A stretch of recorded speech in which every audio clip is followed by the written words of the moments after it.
শুভ সন্ধ্যা সুপ্রিয় দর্শক শ্রোতা সকলকে শুভেচ্ছা জানিয়ে শুরু করছি বাংলাভিউ সারাদিনের খবর। স্টুডিও থেকে এই মুহূর্তে সরাসরি যুক্ত হয়েছি আমি শ্রাবণী তালুকদার।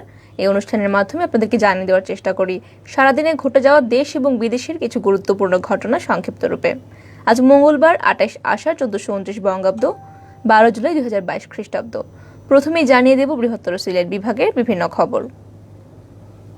হবিগঞ্জের আজমিরিগঞ্জে ওয়াকফ এস্টেটের জায়গায় ইজি বাইকে স্ট্যান্ড করা নিয়ে দুপক্ষের সংঘর্ষে অন্তত 40 জন আহত হয়েছেন। আজ মঙ্গলবার 12 জুলাই দুপুরে উপজেলার শিবপাশা বাজারে এই ঘটনাটি ঘটে। সংঘর্ষে গুরুতর আহত 10 জনকে উপজেলার স্বাস্থ্য কমপ্লেক্সে ভর্তি করা হয়েছে এবং অন্যান্যদেরকে প্রাথমিক চিকিৎসা দেওয়া হয়েছে। স্থানীয়রা জানান, বেশ কিছুদিন ধরেই শিবপাশা বাজারের খান বাহাদুর ওয়াকফ এস্টেটের জায়গায় ইজি বাইকে স্ট্যান্ড করতে যাচ্ছেন শ্রমিকরা। মঙ্গলবার দুপুরে তারা জায়গাটি দখলে নিতে যান। এ সময় ওয়াকফ এস্টেটের দায়িত্বে থাকা এক এলাকার লুৎফুর রহমান ও লিটন মিয়া তাদেরকে বাধা দেন। এই নিয়ে দুপক্ষের মধ্যে সংঘর্ষ বেঁধে যায় এবং 2 ঘণ্টাব্যাপী সংঘর্ষে আহত হন 40 জন। খবর পেয়ে আজমিরিগঞ্জ থানা পুলিশ ঘটনাস্থলে পৌঁছে টিয়ারশেল নিক্ষেপ করে পরিস্থিতি নিয়ন্ত্রণে আনে। আজমিরিগঞ্জ থানার ভারপ্রাপ্ত কর্মকর্তা মোহাম্মদ মাসুক আলী ঘটনার সত্যতা নিশ্চিত করেছেন এবং তিনি বলেছেন, সংঘর্ষে 25 থেকে 30 জন গুরুতর আহত হয়েছেন এবং বর্তমানে পরিস্থিতি শান্ত রয়েছে। সিলেটের পর্যটন কেন্দ্র জাফলংয়ে বেড়াতে গিয়ে পানিতে ডুবে নিখোঁজ হয়ে যাওয়া মাহিদুল ইসলাম নামে একজনের লাশ উদ্ধার করেছে ফায়ার সার্ভিসের ডুবুরি দল। তিনি নরসিংদীর বাঘহাটা এলাকার দেলোয়ার মিয়ার ছেলে। আজ মঙ্গলবার 12 জুলাই সন্ধ্যা 6:30টার দিকে তার লাশটি উদ্ধার করা হয়। লাশ উদ্ধারের সত্যতা নিশ্চিত করেছেন জাফলং ট্যুরিস্ট পুলিশের ইনচার্জ মোহাম্মদ রতন শেখ। পুলিশ জানায়, নরসিংদী থেকে মাহিদুল ইসলাম ও তার বন্ধুরা নিকটাত্মীয়দের 12 সদস্যের একটি দল জাফলংয়ে বেড়াতে আসেন। সেখানে আসার পর দুপুর 12টার দিকে 3 জন পানিতে নামে গোসল করতে এবং তাদের মধ্যে 2 জন পানি থেকে উঠে গেলেও মাহিদুল পানিতে তলিয়ে যান।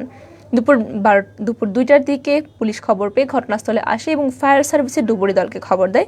ডুবুরি দল অনেক চেষ্টা চালিয়ে সন্ধ্যা 6:30টার দিকে তার লাশটি খুঁজে পেতে সক্ষম হয়।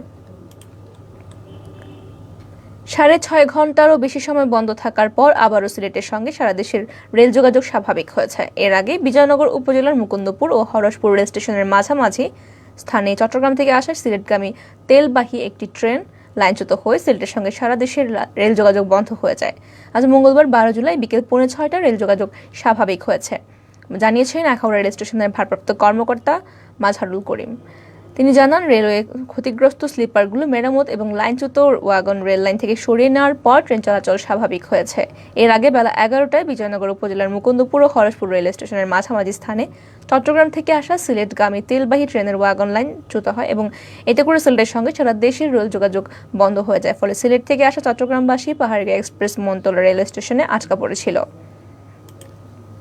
শেষ হলো পবিত্র ঈদ উল আজহার ছুটি। 4 দিনের ছুটি শেষে আজ মঙ্গলবার খুলেছে সরকারি অফিস এবং ব্যাংক বিমা। তবে খোলার দিনেও রয়ে গেছে ঈদের আমেজ। অফিসগুলোতে উপস্থিতির সংখ্যা কম এবং যারা অফিসে আসছেন একে অন্যের সাথে শুভেচ্ছা বিনিময় করছেন। আজ মঙ্গলবার দুপুরে সিলেটের রাস্তাগুলো দেখা গেছে অনেকটাই ফাঁকা, চিরচেনা সেই ভিড় নেই এবং যারা নগরীর বন্দরবাজার, জিন্দাবাজার, আম্বরখানা এলাকায় রয়েছেন তারা চলাফেরা করছেন স্বস্তিতে। এবার ঈদের ছুটি ছিল 9, 10 ও 11 জুলাই। এর আগে 8 জুলাই ছিল শুক্রবার সাপ্তাহিক ছুটি। মোট 4 দিন ছুটি ভোগ করেছেন সরকারি বেসরকারি অফিসের কর্মকর্তা-কর্মচারী। এছাড়া অনেকে বাড়তি ছুটি নিয়েছেন। জানা গেছে অনেক সরকারি কর্মকর্তা মঙ্গলবার থেকে বৃহস্পতিবার পর্যন্ত বাড়তি ছুটি নিয়েছেন এবং এরপর শুক্র ও শনিবার সাপ্তাহিক ছুটি। সেই হিসেবে রোববার সরকারি অফিসগুলোতে পুরোদমে কাজ শুরু হবে বলে আশা করা যাচ্ছে। দেশের অন্যতম একটি পর্যটন কেন্দ্র মাধবকুণ্ড জলপ্রপাত, যেখানে প্রায় সারা বছরই কম বেশ পর্যটকের আনাগোনা থাকে। তবে বিভিন্ন উৎসবে পর্যটকের সমাগম একটু বৃদ্ধি পায়। বিশেষ করে ঈদ উৎসবে এখানে পর্যটকের ঢল নামে। এই সময় স্থানীয় ব্যবসায়ীদের বেচাকেনা একটু বেশি হয়, এতে ব্যবসায়ীদের মুখে হাসি ফোটে। তবে এবার ঈদ উল আজহার ছুটিতে মৌলভীবাজারের বড়লেখার মাধবকুণ্ডে আশানুরূপ পর্যটক নেই। ফলে তারা হতাশ হয়েছেন এবং জানা যায় ঈদের দিন রোববার থেকে শুরু করে আজ মঙ্গলবার 12 জুলাই পর্যন্ত মাধবকুণ্ডে মোটে 3,500 পর্যটকের সমাগম ঘটেছে, যা অন্যান্য বছরের তুলনায় খুবই কম। বন্যার কারণে পর্যটক সমাগম কম হচ্ছে বলে জানিয়েছেন সংশ্লিষ্টরা এবং সরেজমিন ঘুরে দেখা গেছে মাধবকুণ্ডে পর্যটক খুবই কম এবং স্থানীয় পর্যটকের পাশাপাশি আশপাশের বিভিন্ন উপজেলার পর্যটকরা এখানে ঘুরতে এসেছেন। বেচাকেনা কম হচ্ছে স্থানীয়দের, তাই তাদের মুখেও নেই হাসি। সিলেটে চলমান বন্যায় এ পর্যন্ত 63 জন মারা গেছেন, আর সারা দেশে মারা গেছেন 116 জন। এছাড়াও সিলেট সহ সারা দেশে বন্যায় পানিবাহিত বিভিন্ন রোগে আক্রান্ত হয়েছেন 16,981 জন। আজ মঙ্গলবার 12 জুলাই স্বাস্থ্য অধিদপ্তরের হেলথ ইমার্জেন্সি অপারেশন সেন্টার এবং কন্ট্রোল রুম থেকে দেশের বন্যা পরিস্থিতি বিষয়ক বিবৃতি দেওয়া হয়েছে। বিবৃতিতে বলা হয়, 17 মে থেকে 12 জুলাই পর্যন্ত সারা দেশে বন্যাজনিত বিভিন্ন রোগে মোট আক্রান্ত হয়েছেন 16,981 জন এবং 116 জনের মৃত্যু হয়েছে। এর মধ্যে ডায়রিয়া আক্রান্ত হয়েছে 10,547 এবং মারা গেছে একজন। চোখের রোগে আক্রান্ত হয়েছেন 754 জন এবং বজ্রপাতের শিকার হয়েছেন 15 জন এবং 15 জনের মৃত্যু ঘটেছে।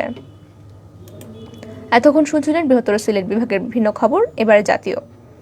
বাংলাদেশ ব্যাংকের 12তম গভর্নর হিসেবে আব্দুল রউফ তালুকদার দায়িত্ব গ্রহণ করেছেন। ঈদের পর প্রথম কার্যদিবসে আজ মঙ্গলবার সকাল 10টায় তিনি দায়িত্ব গ্রহণ করেন। দায়িত্ব গ্রহণের পর নতুন গভর্নর সবার সাথে ঈদের শুভেচ্ছা বিনিময় করেন। কেন্দ্রীয় ব্যাংকের নির্বাহী পরিচালক ও মুখপাত্র মোহাম্মদ সিরাজুল ইসলাম বাংলাদেশ প্রতিনিধি মোহাম্মদ সিরাজুল ইসলাম জানান, আজ সকাল 10টায় নতুন গভর্নর দায়িত্ব গ্রহণ করেছেন এবং তিনি বাংলাদেশ ব্যাংকের সব স্তরের কর্মকর্তা ও কর্মচারীর সঙ্গে শুভেচ্ছা বিনিময় করেছেন। আব্দুল রউফ তালুকদার বিদায়ী গভর্নর ফজলে কবিরের স্থলাভিষিক্ত হয়েছেন এবং বিসিএস 1985 ব্যাচের কর্মকর্তা আব্দুল রউফ তালুকদার সরকারি চাকরিতে যোগ দিয়েছিলেন সচিবালয় ক্যাডারের কর্মকর্তা হিসেবে। কর্মজীবনে তিনি শিল্প মন্ত্রণালয়ের পেটেন্ট, ডিজাইন ও ট্রেডমার্ক অধিদপ্তরের উপনিবন্ধক, মালয়েশিয়ার বাংলাদেশ দূতাবাসের প্রথম সচিব, খাদ্য মন্ত্রণালয় তথ্য এবং সহকারী সচিব এবং অর্থ মন্ত্রণালয়ের অর্থ বিভাগের যুগ্ম সচিব এবং অতিরিক্ত সচিব ছিলেন। ঢাকায় নিযুক্ত জাতিসংঘের আবাসিক সমন্বয়ক জিন লুইসের সঙ্গে বিএনপি নেতারা বৈঠক করেছেন। আজ মঙ্গলবার 12 জুলাই দুপুরে গুলশান বিএনপি চেয়ারপারসন রাজনৈতিক কার্যালয়ে 1.5 ঘণ্টাব্যাপী এই বৈঠক অনুষ্ঠিত হয়। বিএনপির মিডিয়া সেলের সদস্য সাইরুল কবির এই তথ্য জানিয়েছেন। সাইরুল বলেন, জিন লুইসের সঙ্গে বৈঠকে বিএনপি মির্জা ফখরুল এবং স্থায়ী কমিটির সদস্য আমির খসরু মাহমুদ চৌধুরী, সাংগঠনিক সম্পাদক শামা আবাইদ অংশ নেন। এদিকে বৈঠক শেষে গণমাধ্যমে কোনো পক্ষে কথা বলেননি। সূত্রের দাবি, আগামী নির্বাচন, বিএনপি চেয়ারপারসন বেগম খালেদা জিয়ার উন্নত চিকিৎসা এবং ঈদ শুভেচ্ছা সহ আরও বিভিন্ন বিষয় নিয়ে দুই পক্ষের আলোচনা হয়েছে। চট্টগ্রাম কক্সবাজার মহাসড়কে বাস চাপায় স্বামী স্ত্রী সহ 6 জন নিহত হয়েছেন। আহত হয়েছেন কমপক্ষে 10 জন। সোমবার রাতে মহাসড়কের পটিয়া অংশে জলুয়ারদিঘি এলাকায় এই ঘটনাটি ঘটে। পটিয়া ক্রসিং হাইওয়ে পুলিশের পরিদর্শক মোজাফফর হোসেন জানান, যাত্রী নিয়ে একটি সিএনজি ট্যাক্সি চান্দনা উপজেলা থেকে পটিয়ার দিকে আসছিল। কক্সবাজার থেকে ছেড়ে আসা একই মুখী একটি যাত্রীবাহী বাস পিছন দিক থেকে আসছিল। কক্সবাজার থেকে ছেড়ে আসা যাত্রীবাহী বাস ট্যাক্সিকে ধাক্কা দিয়ে নিয়ন্ত্রণ হারিয়ে মহাসড়কের পাশের খাদে পড়ে যায় এবং বাস চাপায় সিএনজি অটোরিকশা চালক সহ 5 যাত্রী ঘটনাস্থলে মারা যান। এ সময় বাসের 10 জন যাত্রী আহত হয়েছেন এবং তাদেরকে উদ্ধার করে চিকিৎসার জন্য হাসপাতালে পাঠানো হয়েছে। ময়মনসিংহে চলন্ত ট্রেনের ছাদ থেকে পড়ে গিয়ে রাশিদ মিয়া নামের এক ব্যক্তি নিহত হয়েছেন। এই ঘটনায় আহত হয়েছে আরও 2 শিশু। আজ মঙ্গলবার বেলা 11টার দিকে নগরের মিন্টু কলেজ রেলগেটে এই ঘটনাটি ঘটে। ঝুলে থাকা ইন্টারনেটের তারে আটকে পড়ে এমন ঘটনা ঘটেছে বলে জানিয়েছেন স্থানীয়রা। নিহত রাশিদ মিয়া জামালপুর মেলান্দা উপজেলার নাজির সোনা মিয়ার ছেলে এবং তিনি ঢাকায় শ্রমিকের কাজ করতেন। ময়মনসিংহ রেলওয়ে থানার এসআই দীপক চন্দ্র বিষয়টি নিশ্চিত করেছেন এবং তিনি আরও জানিয়েছেন, ঢাকা থেকে জামালপুরগামী কমিউনিটি ট্রেনটি ময়মনসিংহ নগরের মিন্টু কলেজ রেলগেট এলাকায় যেতেই ট্রেনের ছাদ থেকে নিহত রাশিদ মিয়া সহ 8 থেকে 10 বছর বয়সী 2টি শিশু পড়ে যায়। এতে ঘটনাস্থলে রাশিদ মিয়া ট্রেনে কাটা পড়ে মারা যান। তবে 2 শিশুর মধ্যে একজনকে ময়মনসিংহ মেডিকেল কলেজ হাসপাতালে ভর্তি করা হয়েছে এবং রাশিদ মিয়ার সাথেও শিশু আত্মীয়দের সম্পর্ক আছে কিনা তবে এখনো জানার চেষ্টা চলছে। এবারে আন্তর্জাতিক। বিমানবন্দর থেকে ফিরিয়ে দেওয়ার পর এবার নৌপথে শ্রীলঙ্কা ছাড়ার চেষ্টা করছেন দেশটির প্রেসিডেন্ট গোতাবায়া রাজপাকসে। এএফপির খবরে বলা হয়েছে, ক্রমবর্ধমান গণদাবির মুখে নিজের পদত্যাগপত্রে স্বাক্ষর করার পর দেশ ছাড়ার জন্য বিমানবন্দরে গিয়েছিলেন শ্রীলঙ্কার প্রেসিডেন্ট গোতাবায়া। কিন্তু বর্তমানে বিমানবন্দর অভিবাসন কর্মকর্তাদেরকেও তার পাসপোর্টটি সিল করার জন্য ভিআইপি ছুটে যাননি। বিক্ষুব্ধ জনতার মধ্যে তিনি অন্য কোনো অভিবাসন ডেস্কে যাওয়ার ঝুঁকিও নেননি। এরপর প্রেসিডেন্ট গোতাবায়া এবং তার স্ত্রীকে ছাড়াই আরব আমিরাতের উদ্দেশ্যে 4টি ফ্লাইট বিমানবন্দর ছেড়ে যায়। এর আগে রাজপাকসের ছোট ভাই বলিস, যিনি এপ্রিলে দেশটির অর্থমন্ত্রীর পদ থেকে পদত্যাগ করেছিলেন, তাকেও একইভাবে দেশ ছাড়তে দেননি বিমানবন্দরের কর্মকর্তারা। বিমানবন্দর এক কর্মকর্তা বলেছেন, বসিল যে ফ্লাইটে যাত্রী ছিলেন সেই ফ্লাইটে অন্য যাত্রীরা তার বিরুদ্ধে প্রতিবাদ করেছিলেন। উত্তেজনাপূর্ণ পরিস্থিতির মধ্যে সাবেক অর্থমন্ত্রী বসিল দ্রুত বিমানবন্দর ছেড়ে দ্রুত তার বাসায় চলে যান। নাগাল্যান্ডের মন্ত্রী টেমজান ইমা আলং জনসংখ্যা কমাতে অবিবাহিত থাকার পরামর্শ দিয়েছেন।